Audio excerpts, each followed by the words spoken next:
Hello, I'd like to review topic 17 on intermolecular forces. Intermolecular literally means between molecules. So we're looking at the force of attraction that holds one molecule to another in a liquid. We use the term a little bit more generally than that. Not only are we looking at the forces between molecules, but also between atoms and between molecules and ions, as I'll explain. But first, what's coming up? I want to recap chemical bonding. These are termed intramolecular forces, that is, forces within a molecule, and we first came across them in topics 3 and 4.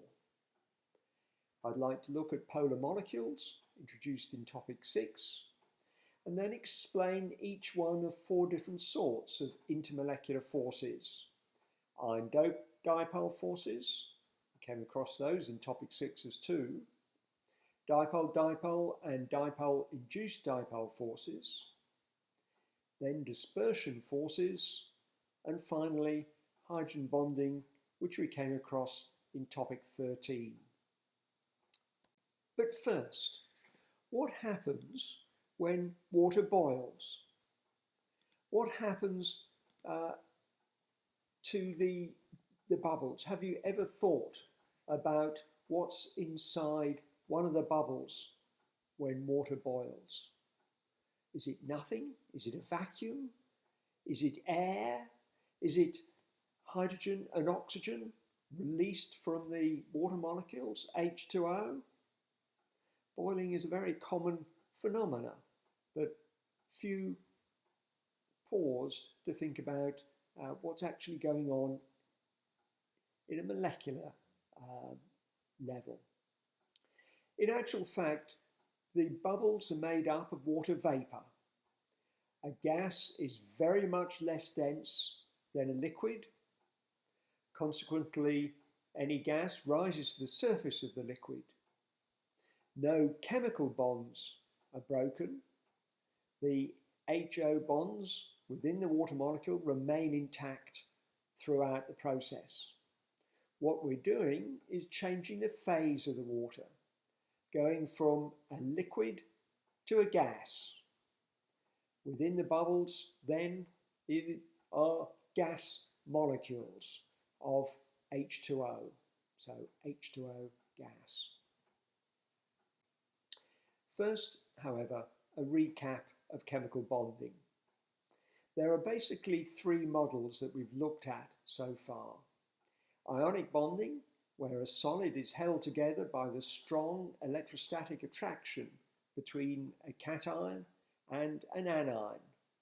An example given here is sodium chloride. Each sodium ion is surrounded by negatively charged chloride anions. The second model of bonding is covalent bonding.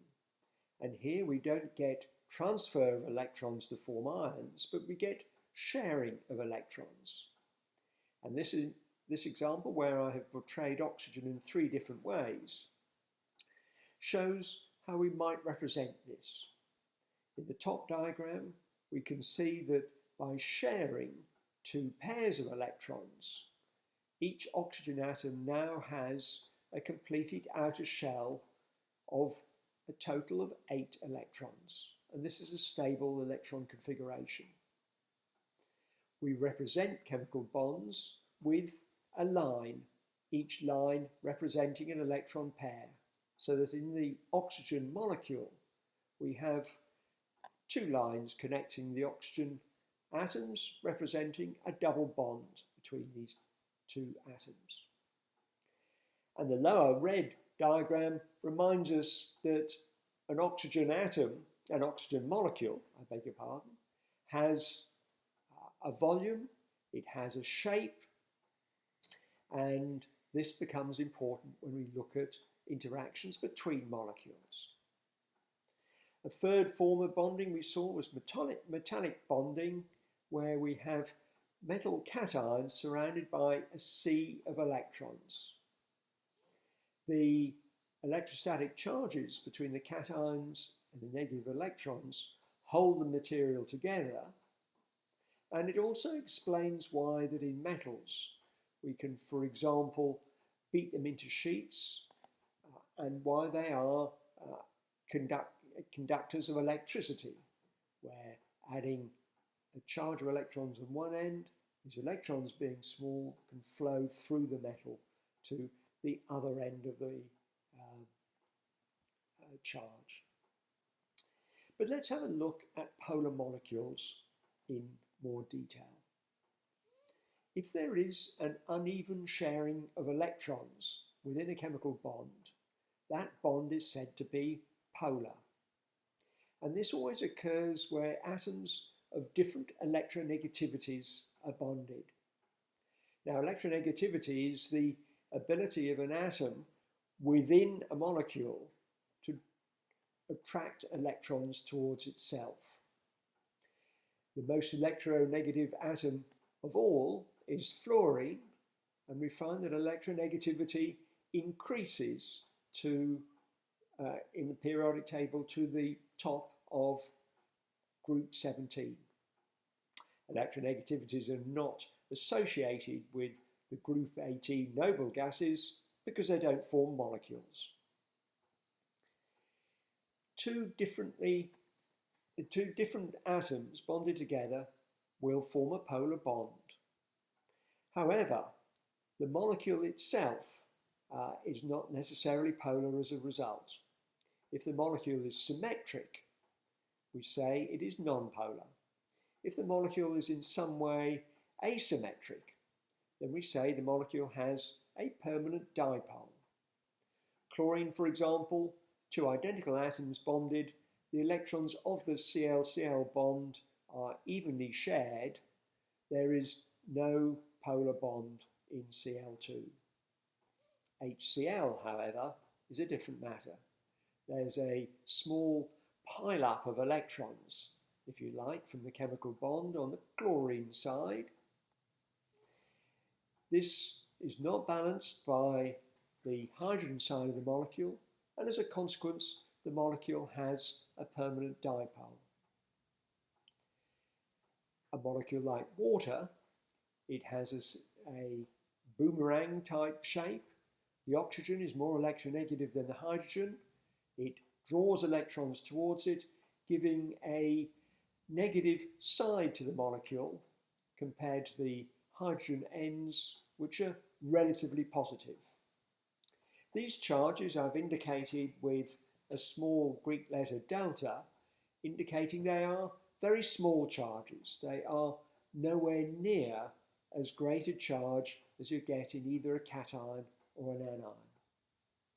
In our final example of carbon dioxide, while we have different atoms bonded together in the oxygen and the carbon, and hence each carbon-oxygen bond is polar, overall the molecule has a symmetric shape so that the relatively negative oxygen end portrayed on the right-hand side of my diagram is exactly balanced by the oxygen on the left-hand side of my CO2 molecule. Hence, there is no permanent dipole in carbon dioxide.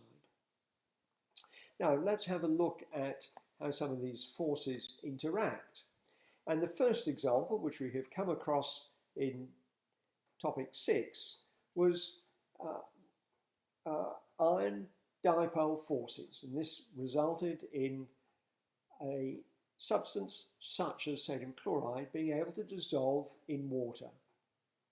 While the interaction between the relatively positive side of a water molecule and a chloride anion is very small, and similarly the interaction between the oxygen part of a water molecule and the sodium cation is small, when these are summed over many tens, even hundreds of water molecules, then they can build up to a degree that overcomes the electrostatic attraction between the cations and anions in solid sodium chloride, and the solid dissolves.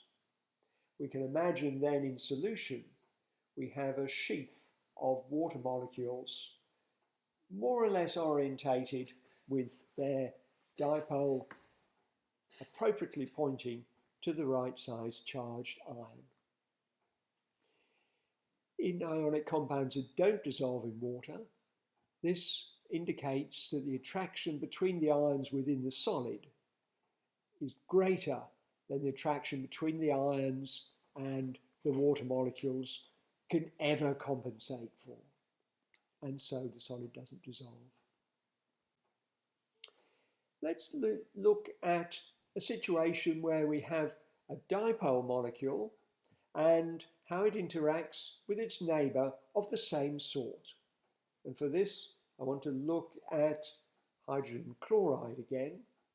We've seen why we've got a dipole permanently associated with a molecule.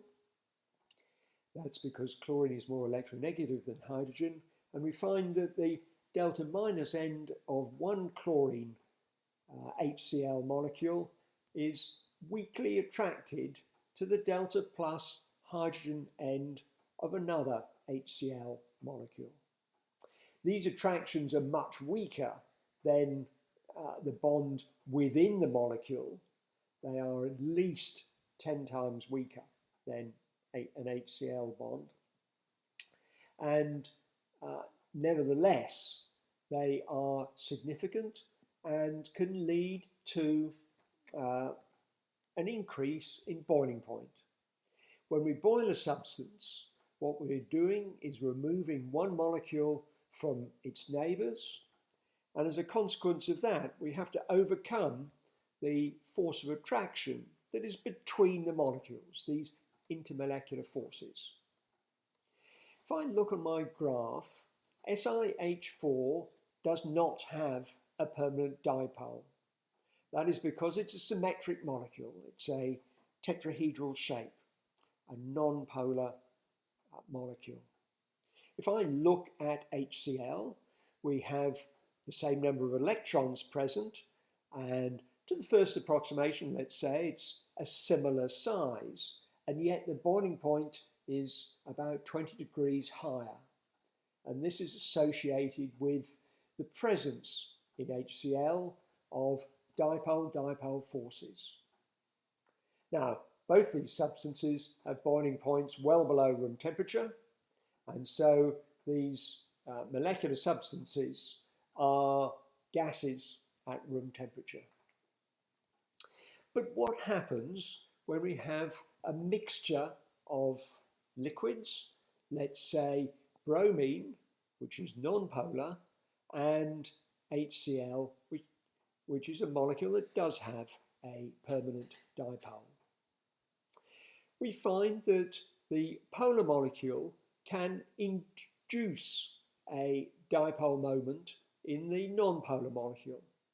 So as the bromine approaches the HCl, the, let's say, relative positive end of the HCl attracts some of the electrons of the bromine molecule towards it, inducing a dipole moment in the bromine, giving a slight delta negative and delta positive end to the bromine molecule, and this leads to an attraction. In another instant, molecular motions have the molecules moving apart, and this induced dipole in bromine disappears. Of course, the HCl has a permanent dipole, so that remains present. Even in non-polar molecules, we can have an attraction between those molecules. And in fact, there is an attraction between all molecules and atoms called a dispersion force. And they are defined as instantaneous dipole-induced dipole attractions. Consider a group of hydrogen molecules. Imagine first, however, you are walking across a room with a bowl half full of water, And maybe you're walking rapidly and the water is slopping from one side of the bowl to another. Now, electrons within a molecule have some of this tendency, some of this mobility, and they can, at one instant, pile up a little bit at one end of the molecule relative to the other end of the molecule.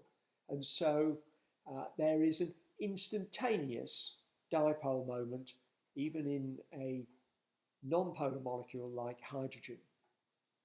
Another instant goes by and this electron cloud reforms in a slightly different way, and that dipole disappears or perhaps forms in an opposite sense. As soon as you get one of these instantaneous dipoles formed, it can induce a dipole in the adjacent hydrogen molecule, as shown in the center of this diagram. This leads to a weak attractive force between the two hydrogen molecules in the assembly of hydrogen molecules. Another instant goes by and this attraction disappears and another attraction appears somewhere else in the liquid. Dispersion forces are always present. They can be significant. We find that the more electrons a molecule has, the greater the dispersion forces. So they're extremely weak with something like H2, but they can be stronger in larger molecules or even atoms. And a case in point here is the noble gases group 18, or the inert gases. They're nonpolar. All atoms on their own, an isolated atom has to be nonpolar. There's no bonds present, no permanent dipole. But if one argon atom approaches another argon atom, this movement of electrons around the argon atoms can create an instantaneous dipole moment, which then induces a very small dipole moment in an adjacent argon atom. This always leads to an attractive force, and the evidence for this is seen in the boiling points of the noble gases. As we go down group 18, we have more and more electrons associated with the atom, and as a consequence, dispersion forces are greater in, for example, radon than they are in xenon or krypton, and they're greater there than in neon or helium at the top of group 18.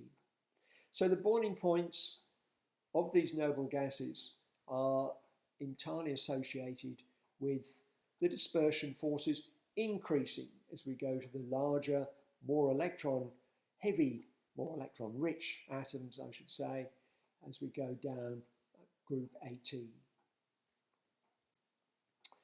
Well, let's look at dispersion and dipole-dipole forces together.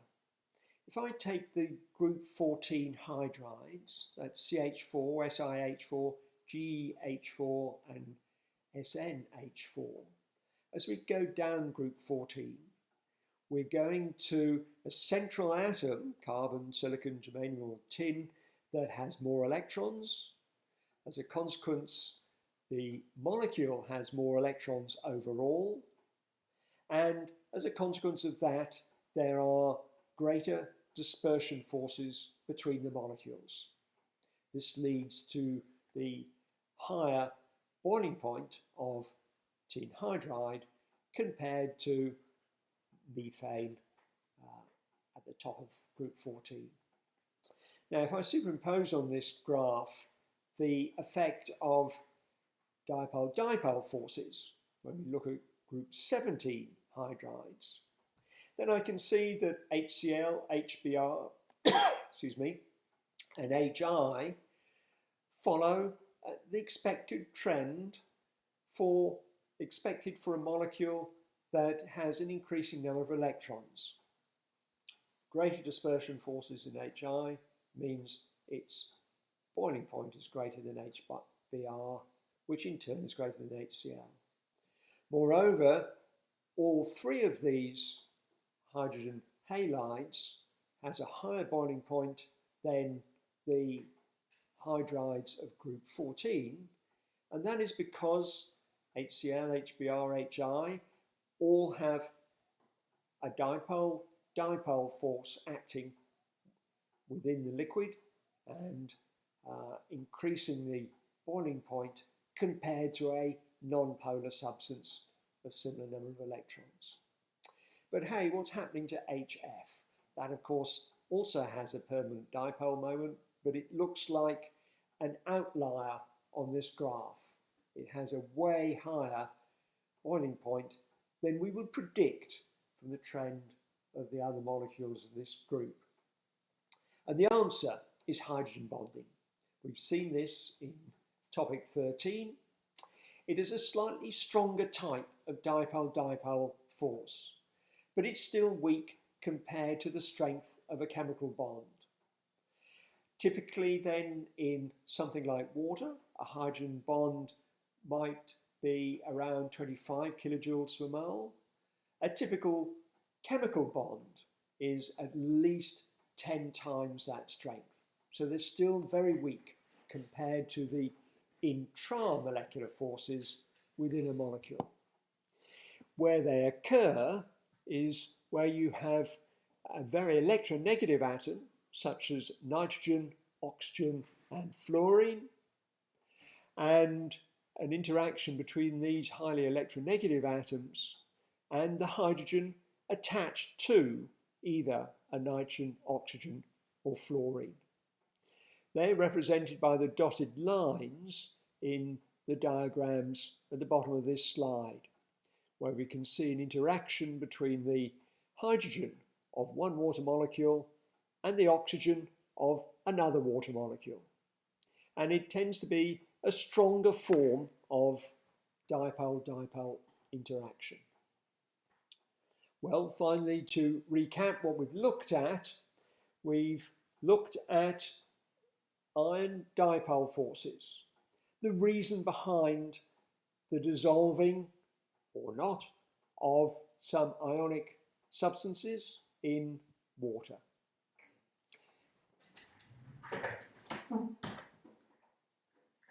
A quick recap: a molecule has a permanent dipole if it has atoms of different electronegativity bonded to one another and it has an asymmetric shape.